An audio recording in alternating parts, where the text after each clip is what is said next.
Arc 6, Chapter 35, Thin Ice Relations Stranger. Subaru knows how painful it is to be forgotten, so forgetting someone, he would never joke about something like that. Subaru. On their way back to the room, Subaru inadvertently held his breath when heard the voice from inside. Even though he was unable to see the speaker, he knew from the voice, beautiful like a silver chime, that it was Emilia. Listening to her say his name in her slightly tense voice, Subaru could not avoid straining his cheeks into an awkward smile. Carried within that voice was a powerful trust and an equally powerful plea. It was from Emilia to Natsuki Subaru, and certainly not to this Natsuki Subaru. He acutely understood this now, as he had in the previous exchange one. Ram would never joke about something like that.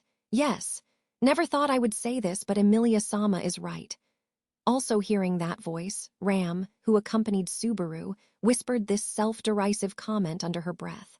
Unlike Subaru, who was carrying the water-filled bucket, she was empty-handed and holding her elbows, her nails digging into her white skin.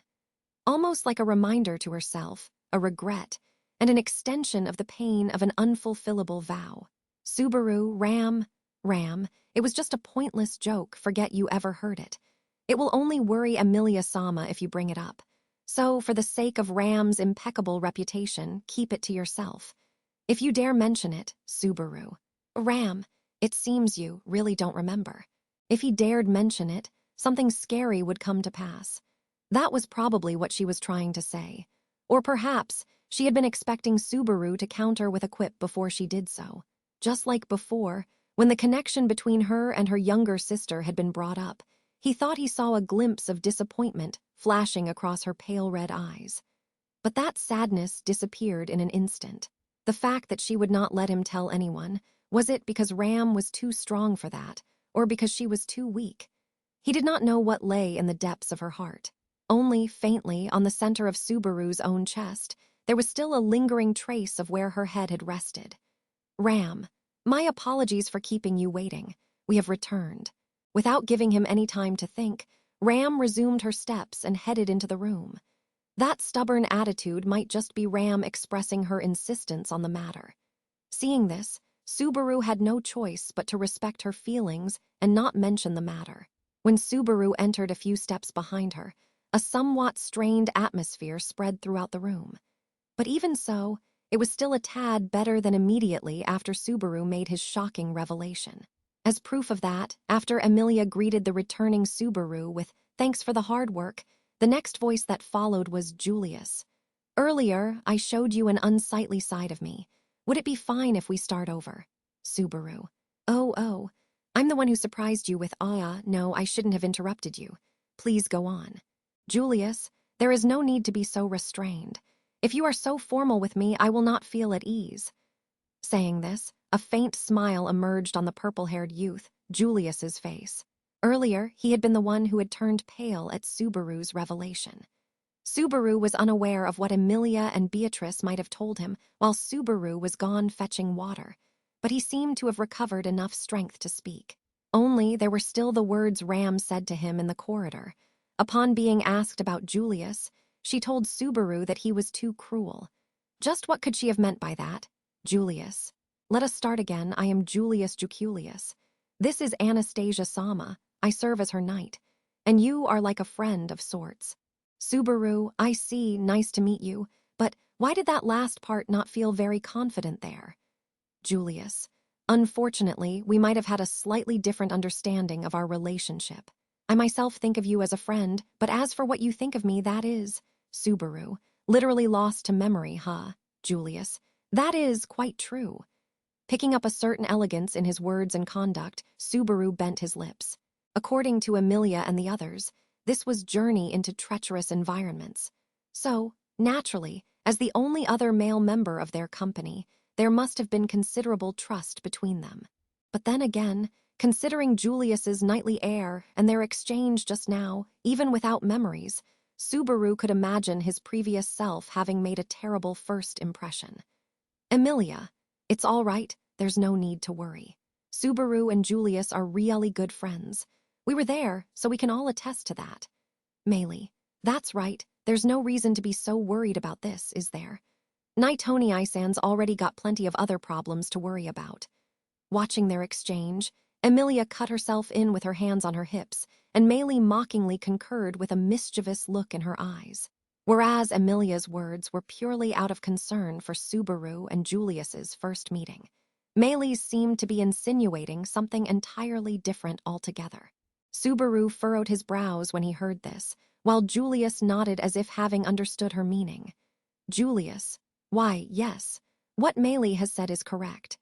Subaru, although we do need to discuss what happened to you, it is not the only problem we are presently faced with. In this regard, please allow me to explain. Ram, would it be related to Anastasia-sama's strange behavior this morning? Julius, your observation is correct, Miss Ram. Ram said this, leaning against a wall, and Julius slightly cast down his eyes in reply. Seeing this, Ram narrowed her eyes towards Anastasia and let out a small sigh. Ram, Barusu, give me the water bucket. I will begin preparing the meal. Subaru, aren't we about to discuss something important? Ram, I will be still in the same room, so I can still hear everything. Working will help take my mind off of things. Brusquely saying this, Ram snatched the water bucket from Subaru's hand and headed towards the luggage-filled corner of the room. Then they saw her slender back setting about exactly that task.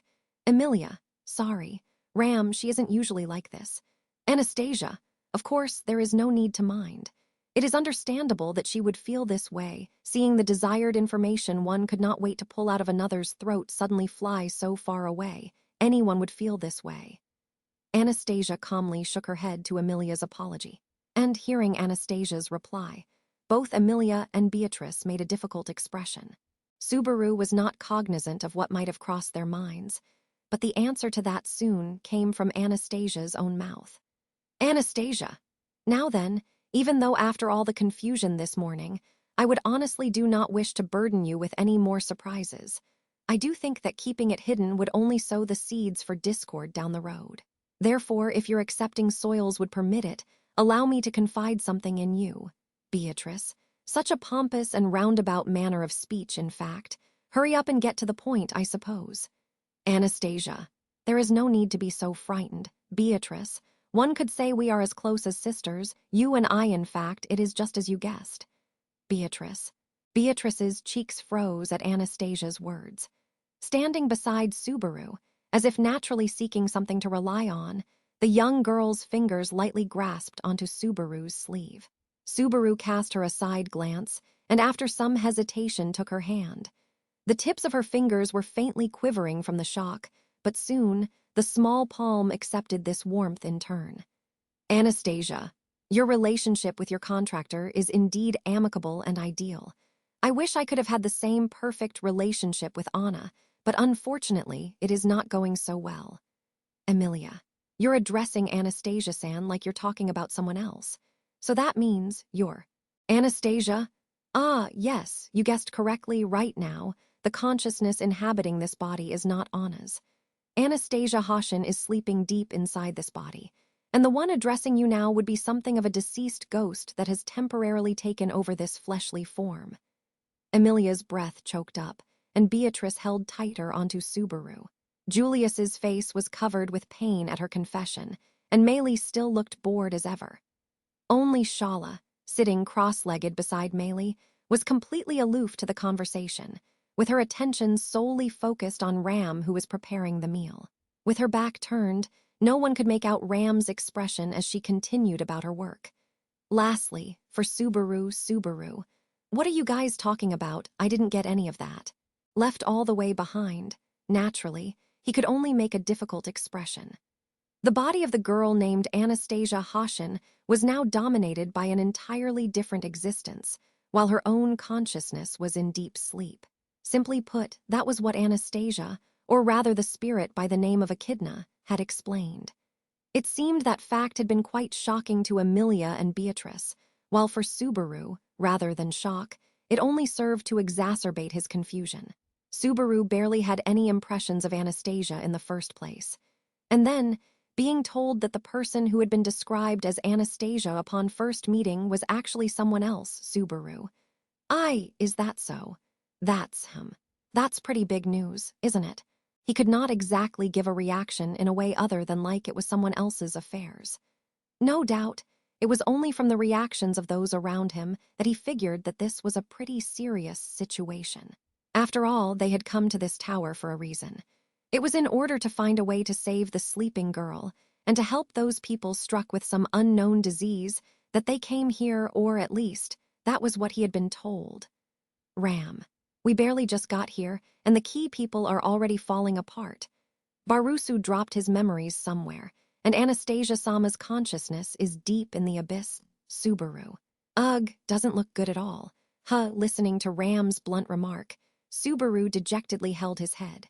The problems were just piling up. Subaru had not even sorted out his own mess, and more difficulties just kept coming. They were going nowhere. In that case, Emilia. Everyone, I think even if we hang our heads like this, we won't solve anything. I understand the frustration, I do, but we can't let our spirits down. Everyone. Emilia. A lot of people's hopes are riding on us coming to this tower. What happened to Subaru and Anastasia-san? That's a big deal. But Emilia stopped her words, clapped her hands together, and gathered everyone's attention to herself. Then, after pausing a beat, she scanned her amethyst eyes over everyone present. Emilia. We can't stop here. We must not give up. That's what I've always been taught. Emilia said this firmly as she looked at each member's face in turn. Her gaze lastly fell on Subaru, who held his breath as he was pierced by their amethyst charm. Naturally, his chest heated up. He did not know what to say, but he could see the expectation in her eyes. Receiving it and feeling like he must do something, Subaru tightened his fist. Beatrice, oh, that hurts in fact. Hey, Subaru. Subaru, my ba, no, not bad. Because this is proof of my determination. Beatrice, even if you say that with a straight face, it still hurt when it hurt, I suppose. Reflect on your actions now, in fact. Subaru, sorry. Hurting you was my bad. But my determination was not. Yeah, that's right. Subaru apologized to Beatrice's protests that her delicate wrist was being squished, but he quickly shook his head. He could see that the situation was worrying, but simply worrying about unsolvable problems would not make progress at all. Subaru knew this from personal experience, in fact. If Subaru were alone, he would certainly have lost his way. But he was not alone. Even if he had forgotten everything on his end, Emilia and the others were still there for him to call upon. And so, Subaru, it's true, my memories slipping away all of a sudden has caused you a lot of trouble. I'm sorry about that, but that doesn't mean it's hopeless. Think of it another way. Who knows, maybe now I'm freed from the unnecessary fetters and ready to burst out with new ideas like a fresh spring or something. Then that might give us a clue on how to break out of this mess, doesn't it? Anastasia. That's quite a progressive take on it. Subaru, would you rather go backwards instead? All the important things are ahead of us. They say the goddess of fortune only shows her bangs, you know. Besides, when it comes to capturing this tower, maybe we'll need to come up with a more flexible idea. One that isn't confined by the conventions of this world, like an idea from another world. Anastasia wryly smiled at that momentous remark, or rather, Echidna was pushed back by an even more momentous retort. Even though he was just bluffing, what he said was right, and there was a need to break out of the current atmosphere. Listening to Subaru's thoughts, the difficult expressions on everyone's faces began to change. Emilia. That's right. Subaru has always gotten over all sorts of trouble like this. So this time, he'll definitely get us through it too. Subaru. Oh, that's the spirit. Though that kinda sounds like I'll have to do all the work here, but since you're counting on me, I'll do my best. Such a cute girl is cheering me on, after all. Emilia. Thank you, Subaru, I'm glad. Subaru is still Subaru, after all. Subaru. Hearing Emilia's whisper as she put a hand to her ample chest in relief, Subaru was almost caught off guard. Subaru is still Subaru, after all. Hearing her sigh of relief from the bottom of her heart, Subaru felt relieved as well. He thought that it was all right. Little by little, this self would be able to fill the hole left by the Natsuki Subaru she knew. If he could do just that, then he should be able to smooth over all the jumbled relationships here. Julius? Well, that sure is optimistic. Subaru, huh? Just when Subaru was relieved by Emilia's words, Julius suddenly interrupted. Sensing Subaru's gaze, he shrugged and loosened his lips with nothing. Julius, I just thought, memories or not, it is still as impossible as ever to tell whether you are brave or reckless.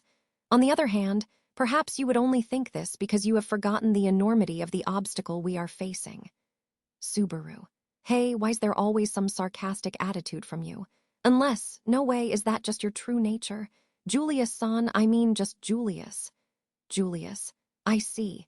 It's just as Emilia-sama said, memories or not really does not matter. One's nature is not so easy changed. Subaru. I guess I can kind of imagine what kind of relationship we had now.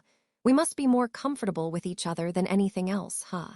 They were not harsh words of malice, but an exchange of friendly jabs. Nevertheless, Subaru was convinced that there had been a certain sense of distance between them. His initial impression had not been erroneous. Subaru and Julius must not have liked each other very much on first meeting. But afterwards, through various things they had experienced together, their relationship must have improved to the point where they could travel to this tower together, Subaru. Then I'll be counting on you, Julius. Until I get my memories back, I'll trouble you for a little longer. Julius. Yeah, it cannot be helped. Then I will resignedly accept this as my duty. Memories are just a trivial matter. I see, that's right. Julius quietly nodded to Subaru's friendly address, and the topic ended there. His memories had been lost, and problems just kept coming. This definitely was not a situation one would greet with a sunny disposition, that was fact, but to face it nonetheless was a testament to his strength. Julius. When the person in question is not all that concerned, perhaps that is a grace as well. Subaru. I just don't show it. There's actually a whole storm churning in my chest right now. But I'll take the opportunity to get healed by some alone time with Emilia-chan later. Emilia. You want a lap pillow? Subaru. No, I'm sorry. Isn't that a bit rushed? After saying so with his chest pumped up in bright mood, Subaru suddenly shrunk, not expecting Emilia to be so willing to give him such tender healing.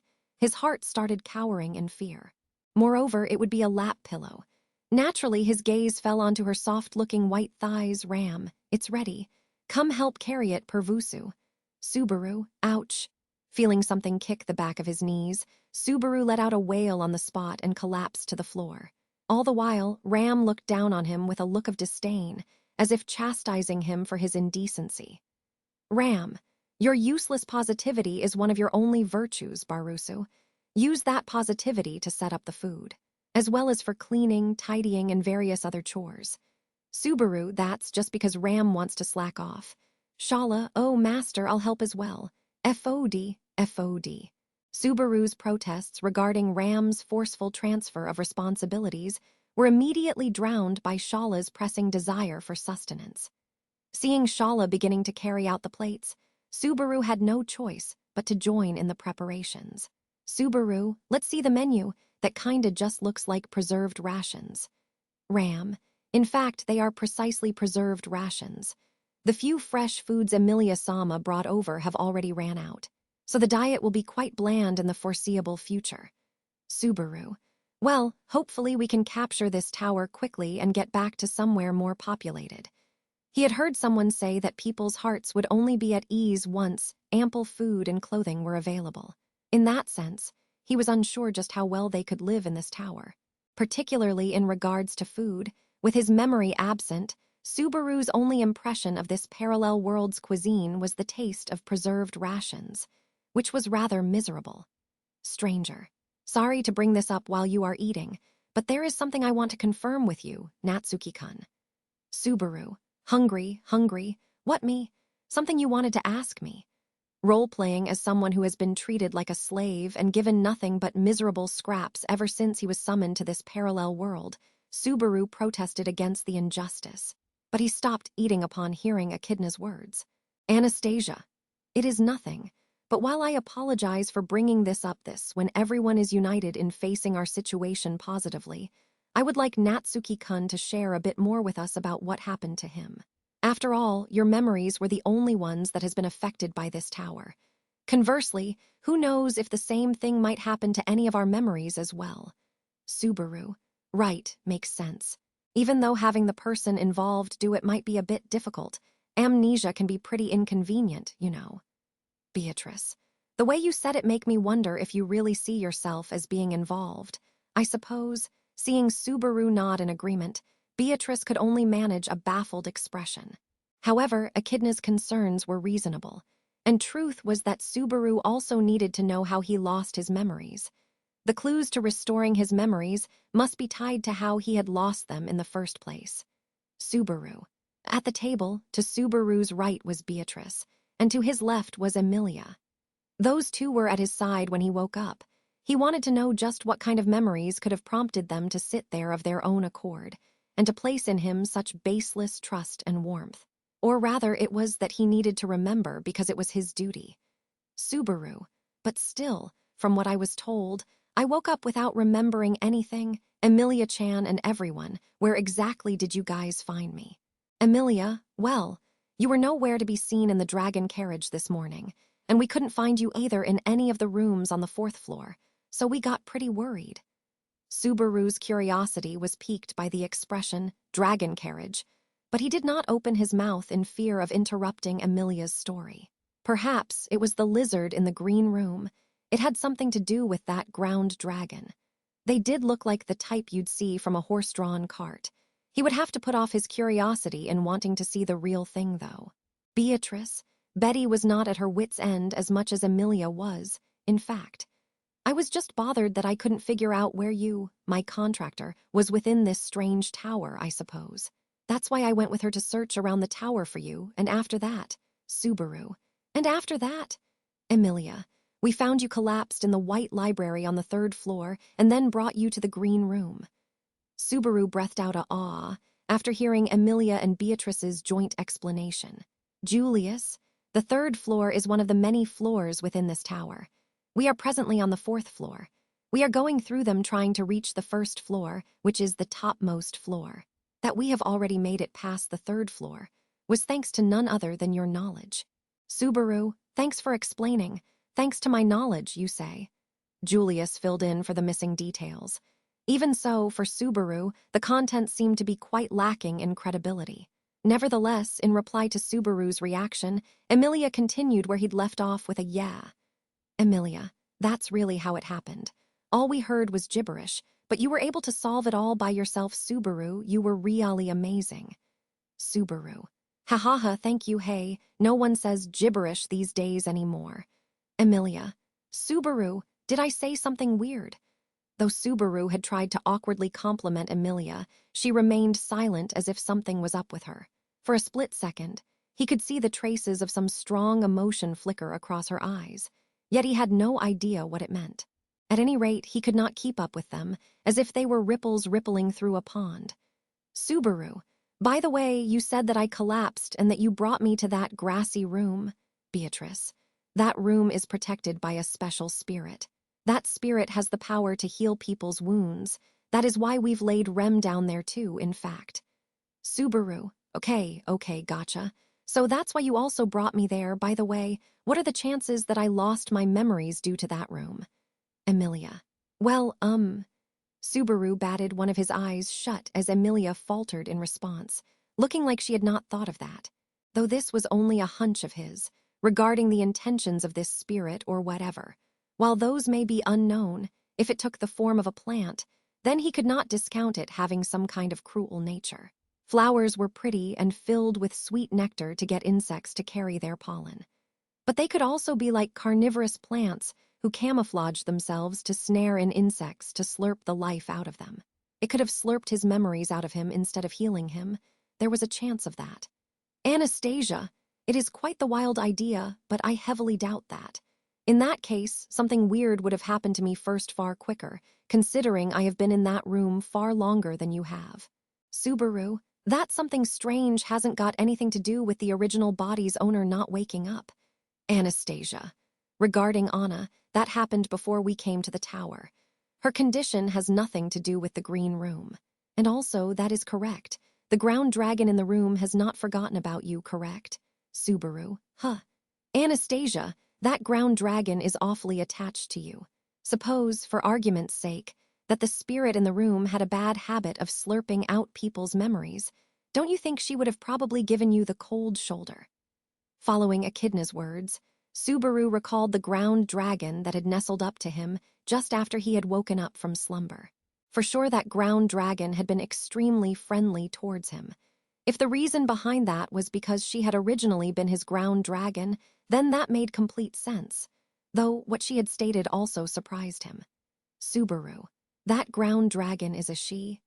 Anastasia, let's get back on topic. The chances of that room working such wickedness on you are not high at all. As far as I am concerned, it is the room you collapsed in that is far more of a problem.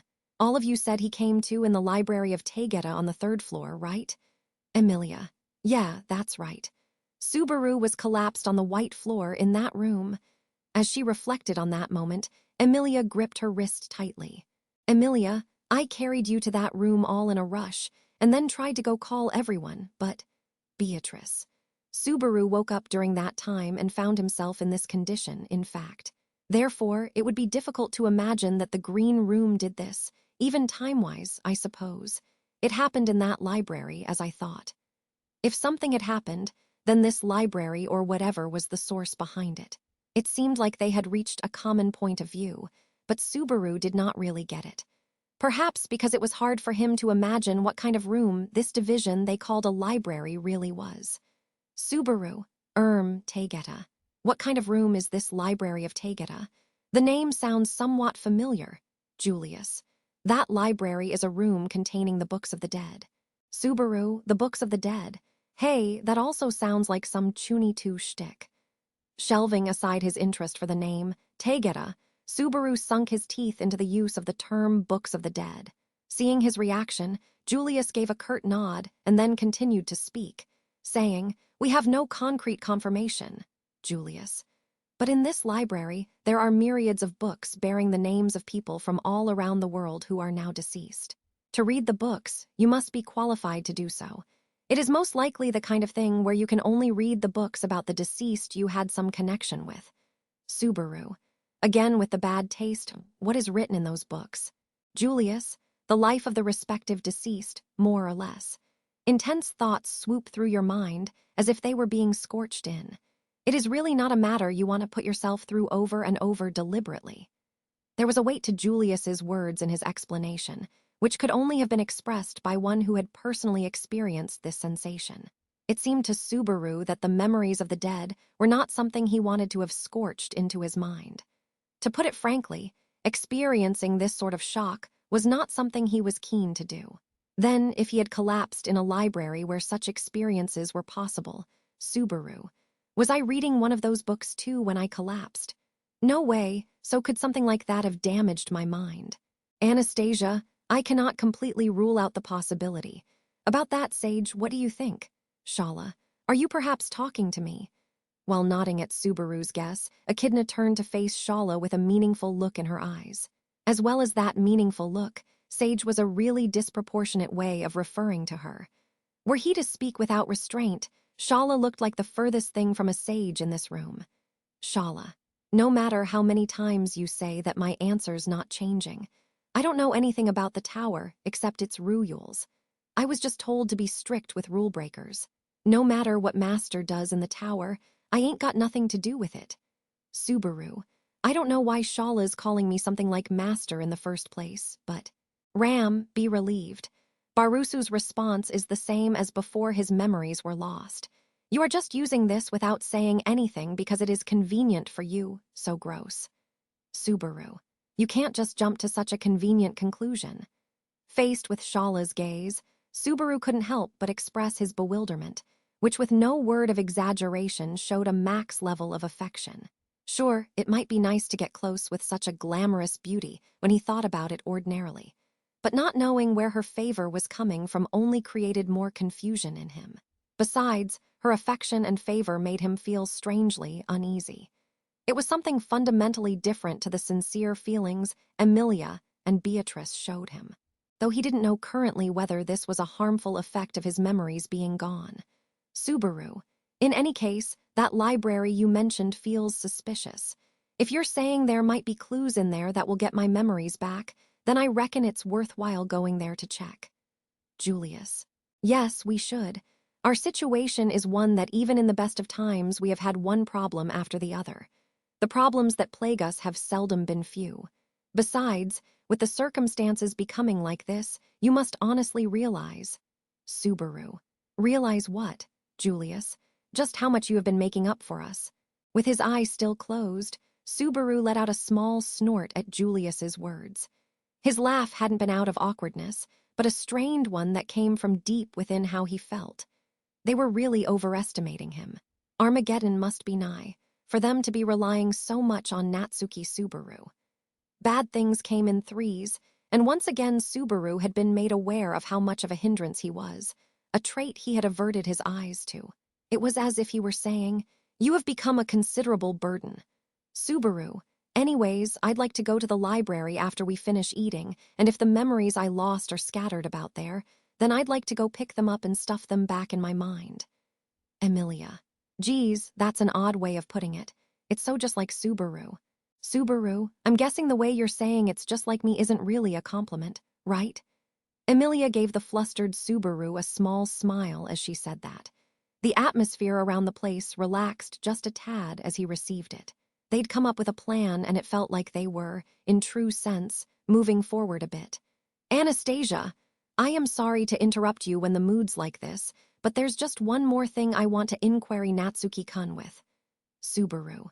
Well, you can go on ahead now that you've said this much. What is it? Anastasia. Well, this is merely a curiosity of mine which is not at all related to your memories or capturing the tower, but despite that.